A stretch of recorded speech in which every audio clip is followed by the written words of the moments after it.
أعوذ بالله السميع العليم من الشيطان الرجيم. بسم الله الرحمن الرحيم. ألف لام ميم ذلك الكتاب لا ريب فيه هدى للمتقين الذين يؤمنون بالغيب ويقيمون الصلاة ومما رزقناهم ينفقون والذين يؤمنون بما أنزل إليك وما أنزل من قبلك وبالآخرة هم يوقنون أولئك على هدى من ربهم وأولئك هم المفلحون إن الذين كفروا سواء عليهم أنذرتهم أم لم تنذرهم لا يؤمنون ختم الله على قلوبهم وعلى سمعهم وعلى أبصارهم غشاوة ولهم عذاب عظيم ومن الناس من يقول آمنا بالله وباليوم الآخر وما هم بمؤمنين يخادعون الله والذين آمنوا وما يخدعون إلا أنفسهم وما يشعرون في قلوبهم مرض فزادهم الله مرضا ولهم عذاب أليم بما كانوا يكذبون وإذا قيل لهم لا تفسدوا في الأرض قالوا إنما نحن مصلحون ألا إنهم هم المفسدون ولكن لا يشعرون وإذا قيل لهم آمنوا كما آمن الناس قالوا ونؤمن كما آمن السفهاء ألا إنهم هم السفهاء ولكن لا يعلمون وإذا لقوا الذين آمنوا قالوا آمنا وإذا خلوا إلى شياطينهم قالوا إنا معكم إنما نحن مستهزئون الله يستهزئ بهم ويمدهم في طغيانهم يعمهون أولئك الذين اشتروا الضلالة بالهدى فما ربحت تجارتهم وما كانوا مهتدين مثلهم كمثل الذي استوقد نارا فلما أضاءت ما حوله ذهب الله بنورهم وتركهم في ظلمات لا يبصرون صم بكم عمي فهم لا يرجعون أو كصيب من السماء فيه ظلمات ورعد وبرق يجعلون أصابعهم في آذانهم من الصواعق حذر الموت والله محيط بالكافرين يكاد البرق يخطف أبصارهم كلما أضاء لهم مشوا فيه وإذا أظلم عليهم قاموا ولو شاء الله لذهب بسمعهم وأبصارهم إن الله على كل شيء قدير يا أيها الناس اعبدوا ربكم الذي خلقكم والذين من قبلكم لعلكم تتقون الذي جعل لكم الأرض فراشا والسماء بناء وأنزل من السماء ماء فأخرج به من الثمرات رزقا لكم فلا تجعلوا لله أندادا وأنتم تعلمون وإن كنتم في ريب مما نزلنا على عبدنا فأتوا بسورة من مثله وادعوا شهداءكم من دون الله إن كنتم صادقين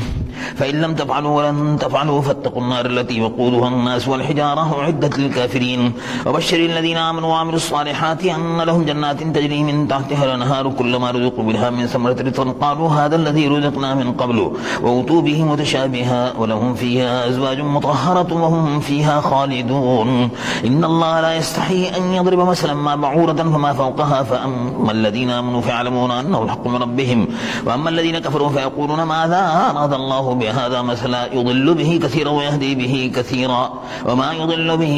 إلا الفاسقين الذين ينقضون عهد الله من بعد ميثاقه ويقطعون ما أمر الله به أن يوصل ويفسدون في الأرض أولئك هم الخاسرون كيف تكفرون بالله وكنتم أمواتا فأحياكم ثم يميتكم ثم يحييكم ثم إليه ترجعون هو الذي خلق لكم ما في الأرض جميعا ثم استوى إلى السماء فسواهن 7 سماوات وهو بكل شيء عليم فإذ قال ربك للملائكة إني جاعل في الأرض خليفة قالوا أتجعل فيها من يفسد فيها ويسفك الدماء ونحن نسبح بحمدك ونقدس لك قال إني أعلم ما لا تعلمون وعلم آدم الأسماء كلها ثم عرضهم على الملائكة فقال أنبئوني بأسماء هؤلاء إن كنتم صادقين قالوا سبحانك لا علم لنا إلا ما علمتنا إنك أنت العليم الحكيم قال يا آدم أنبئهم بأسمائهم فلما أنبأهم بأسمائهم قال لم أقل لكم إني أعلم غيب السماوات والأرض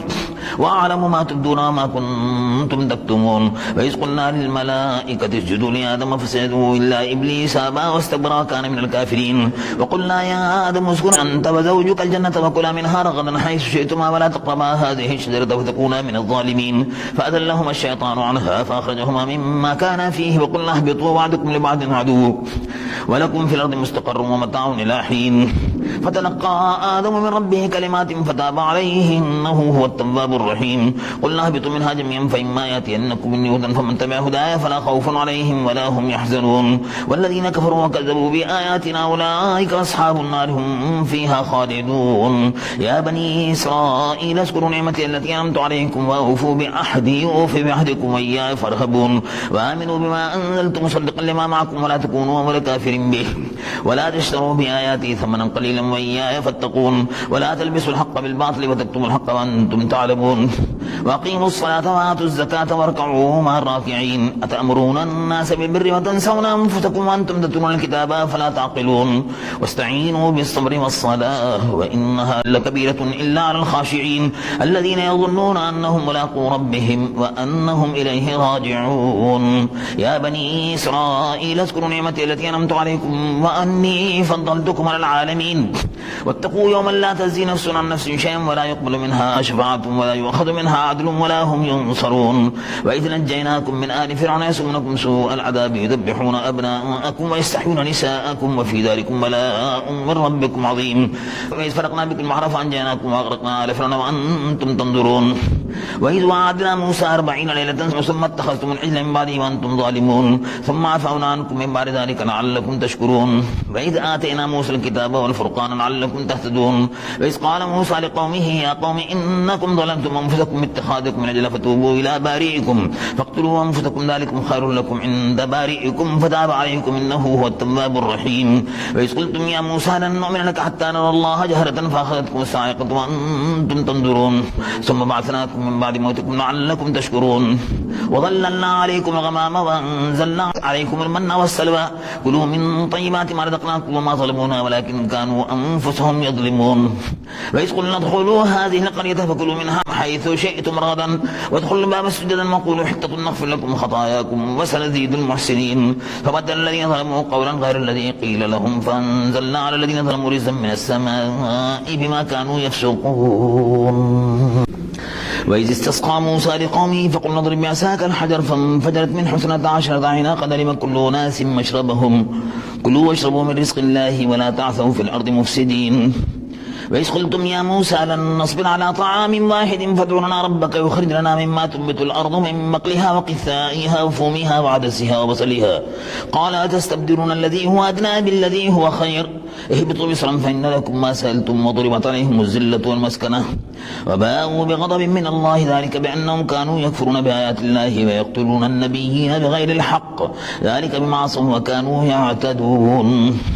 إن الذين آمنوا والذين هادوا والنصارى والصابئين من آمن بالله واليوم الآخر وعمل صالحا فلهم أجرهم عند ربهم ولا خوف عليهم ولا هم يحزنون وإذا أخذنا ميثاقكم ورفعنا فوقكم الطور خذوا ما آتيناكم بقوة واذكروا ما فيه لعلكم تتقون ثم توليتم من بعد ذلك فلولا فضل الله عليكم ورحمته لكنتم من الخاسرين ولقد علمتم الذين اعتدوا منكم في السبت فقلنا لهم كونوا قردة خاسئين فجعلناها نكالا لما بين يديها وما خلفها وموعظة للمتقين وإذ قال موسى لقومه إن الله يأمركم أن تذبحوا بقرة قالوا وتتخذنا هزوا قال أعوذ بالله أن نكون من الجاهلين قالوا ادع لنا ربك يبين لنا ما هي قال إنه يقول إنها بقرة لا فارض ولا بكر أبان بين ذلك فافعلوا ما تؤمرون قالوا ادع لنا ربك يبين لنا ما لونها قال إنه يقول إنها بقرة صفراء وأفاقع لونها تسر الناظرين قالوا ادع لنا ربك يبين لنا ما هي إن البقرة تشابه علينا وإنا إن شاء الله لمهتدون قال إنه يقول إنها بقرة لا ذلول تسر الأرض ولا تسقي الحرث مسلمة لا شية فيها قالوا الآن جئت بالحق فذبحوها وما كادوا يفعلون وإذ قتلتم نفسا فادارأتم فيها والله مخرج ما كنتم تكتمون فقلنا اضربوه ببعضها كذلك يحيي الله الموتى ويريكم آياته لعلكم تعقلون ثم قست قلوبكم من بعد ذلك فهي كالحجارة أو أشد قسوة وإن من الحجارة لما يتفجر منه الأنهار وإن منها لما يشقق فيخرج منه الماء وإن منها لما يهبط من خشية الله وما الله بغافل عما تعملون أفتطمعون أن يؤمنوا لكم وقد كان فريق منهم يسمعون كلام الله ثم يحرفونه من بعد ما عقلوه وهم يعلمون وإذا لقوا الذين آمنوا قالوا آمنا وإذا خلا بعضهم إلى بعض قالوا أتحدثونهم بما فتح الله عليكم ليحاجوكم به عند ربكم فلا تعقلون أفلا يعلمون أن الله يعلم ما يسرون وما يعلنون ومنهم أميون لا يعلمون الكتاب إلا أماني وإنهم إلا يظنون فويل للذين يكتبون الكتاب بأيديهم ثم ويقولون هذا من عند الله ليشتروا به ثمنا قليلا فويل لهم مما كتبت أيديهم وويل لهم مما يكسبون وقالوا لن تمسنا النار إلا أياما معدودة قل أتخذتم عند الله عهدا فلن يخلف الله عهده وأم تقولون على الله ما لا تعلمون بلى من كسب سيئة وأحاطت به خطيئته فأولئك أصحاب النار هم فيها خالدون والذين آمنوا وعملوا الصالحات أولئك أصحاب الجنة هم فيها خالدون وإذا أخذنا ميثاق بني إسرائيل لا تعبدون إلا الله وبالوالدين إحسانا وذي القربى واليتامى والمساكين وقولوا للناس حسنا وأقيموا الصلاة وآتوا الزكاة ثم توليتم إلا قليلا منكم وأنتم معرضون وإذا أخذنا ميثاقكم لا تسفكون دماءكم ولا تخرجون أنفسكم من دياركم ثم أقررتم وأنتم تشهدون ثم أنتم هؤلاء تقتلون أنفسكم وتخرجون فريقا منكم من ديارهم تظاهرون عليهم بالإثم والعدوان وإن يأتوكم أسارى تفادوهم وهو محرم عليكم إخراجهم أفتؤمنون ببعض الكتاب وتكفرون ببعض فما جزاء من يفعل ذلك منكم إلا خزي في الحياة الدنيا ويوم القيامة يردون إلى أشد العذاب وما الله بغافل عما تعملون أولئك الذين اشتروا الحياة الدنيا بالآخرة فلا يخفف عنهم العذاب ولا هم ينصرون ولقد آتينا موسى الكتاب وقفينا من بعده بالرسل وآتينا عيسى ابن مريم البينات وأيدناه بروح القدس أفكلما جاءكم رسول بما لا تهوى أنفسكم استكبرتم ففريقا كذبتم وفريقا تقتلون وقالوا قلوبنا غلف بل لعنهم الله بكفرهم فقليلا ما يؤمنون ولما جاءهم كتاب من عند الله مصدق لما معهم وكانوا من قبل يستفتحون على الذين كفروا فلما جاءهم ما عرفوا كفروا به فلعنة الله على الكافرين بئس ما اشتروا به أنفسهم أن يكفروا بما أنزل الله بغيا أن ينزل الله من فضله على من يشاء من عباده فباءوا بغضب على غضب وللكافرين عذاب مهين وإذا قيل لهم آمنوا بما أنزل الله قالوا نؤمن بما أنزل علينا ويكفرون بما وراءه وهو الحق مصدقا لما معهم قل فلم تقتلون أنبياء الله من قبل إن كنتم مؤمنين ولقد جاءكم موسى بالبينات ثم اتخذتم العجل من بعده وأنتم ظالمون وإذا أخذنا ميثاقكم ورفعنا فوقكم الطور خذوا ما آتيناكم بقوة واسمعوا قالوا سمعنا وعصينا وأشربوا في قلوبهم العجل بكفرهم قل بئس ما يأمركم به إيمانكم إن كنتم مؤمنين قل إن كانت لكم الدار الآخرة عند الله خالصة من دون الناس فتمنوا الموت إن كنتم صادقين ولن يتمنوه أبدا بما قدمت أيديهم والله عليم بالظالمين ولا تجدنهم أحرص الناس على حياة ومن الذين أشركوا يود أحدهم لو يعمر ألف سنة وما هو بمزحزحه من العذاب أن يعمر والله بصير بما يعملون قل من كان عدوا لجبريل فإنه نزله على قلبك بإذن الله مصدقا لما بين يديه وهدى وبشرى للمؤمنين من كان عدوا لله وملائكته ورسله وجبريل وميكال فإن الله عدو للكافرين ولقد أنزلنا إليك آيات بينات وما يكفر بها إلا الفاسقون أفكلما عاهدوا عهدا نبذه فريق منهم أكثرهم لا يؤمنون ولما جاءهم رسول من عند الله مصدق لما معهم نبذ فريق من الذين أوتوا الكتاب كتاب الله وراء ظهورهم كأنهم لا يعلمون واتبعوا ما تتلو الشياطين على ملك سليمان وما كفر سليمان ولكن الشياطين كفروا يعلمون الناس السحر وما أنزل على الملكين ببابل هاروت وماروت وما يعلمان من أحد حتى يقولا إنما نحن فتنة فلا تكفر فيتعلمون منهما ما يفرقون به بين المرء وزوجه وما هم بضارين به من أحد إلا بإذن الله ويتعلمون ما يضرهم ولا ينفعهم ولقد علموا لمن اشتراه ما له في الآخرة من خلاق ولبئس ما شروا به أنفسهم لو كانوا يعلمون ولو أنهم آمنوا واتقوا لمثوبة من عند الله خير لو كانوا يعلمون يا أيها الذين آمنوا لا تقولوا راعنا وقولوا انظرنا واسمعوا وللكافرين عذاب أليم ما يود الذين كفروا من أهل الكتاب والمشركين أن ينزل عليكم من خير من ربكم والله يختص برحمته من يشاء والله ذو الفضل العظيم ما ننسخ من آية أو ننسها نأتي بخير منها ومثلها ألم تعلم أن الله على كل شيء قدير ألم تعلم أن الله له ملك السماوات والأرض وما لكم من دون الله من ولي ولا نصير أم تريدون أن تسألوا رسولكم كما سئل موسى من قبل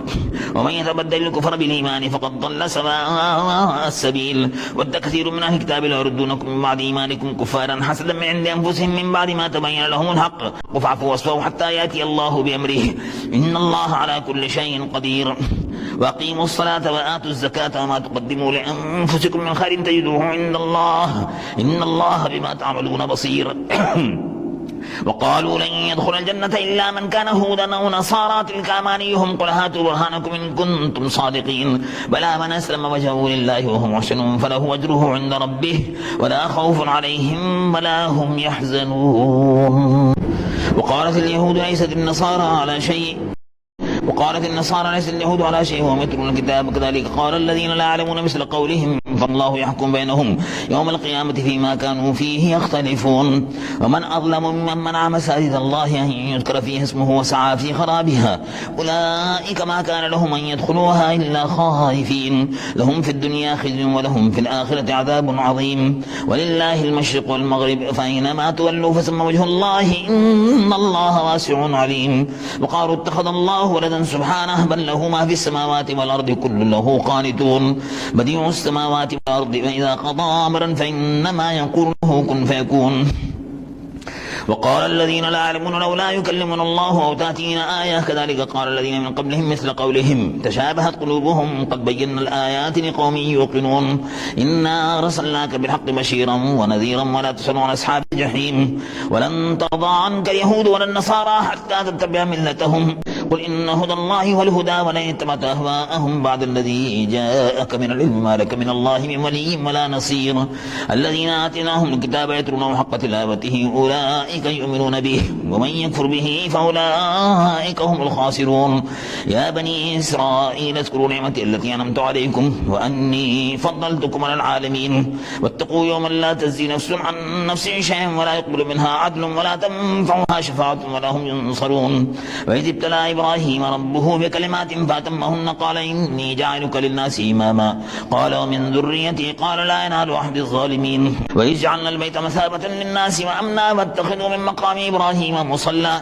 وأعهدنا إلى إبراهيم وإسماعيل أن طهر بيتي للطائفين والعاكفين والركع السجود. وإذ قال إبراهيم رب اجعل هذا بلدنا آمنا وارزق أهله من الثمرات من آمن منهم بالله واليوم الآخر قال ومن كفر فأمتعه قليلا ثم أضطره إلى عذاب النار وبئس المصير.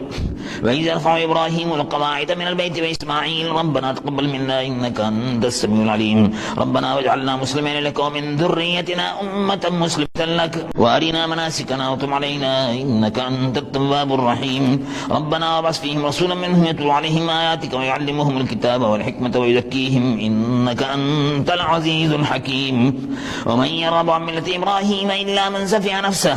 ولقد اصطفيناه في الدنيا وإنه في الآخرة لمن الصالحين. إذ قال له ربه واسلم قال أسلمت لرب العالمين. ووصى بها إبراهيم بنيه ويعقوب يا بني إن الله اصطفى لكم الدين فلا تموتن إلا وأنتم مسلمون. أم كنتم شهداء إذ حضر يعقوب الموت إذ قال لبنيه ما تعبدون من بعده قالوا نعبد إلهك وإله آبائك إبراهيم وإسماعيل وإسحاق إلها واحدا ونحن له مسلمون. تلك أمة قد خلت لها ما كسبت ولكم ما كسبتم ولا تسألون عما كانوا يعملون. وقالوا كونوا هدى ونصارى تهتدوا قل بل ملة إبراهيم حنيفا وما كان من المشركين قولوا آمنا بالله وما أنزل إلينا وما أنزل إلى إبراهيم وإسماعيل وإسحاق ويعقوب والأسباط وما أوتي موسى وعيسى وما أوتي النبيون من ربهم لا نفرق بين أحد منهم ونحن له مسلمون.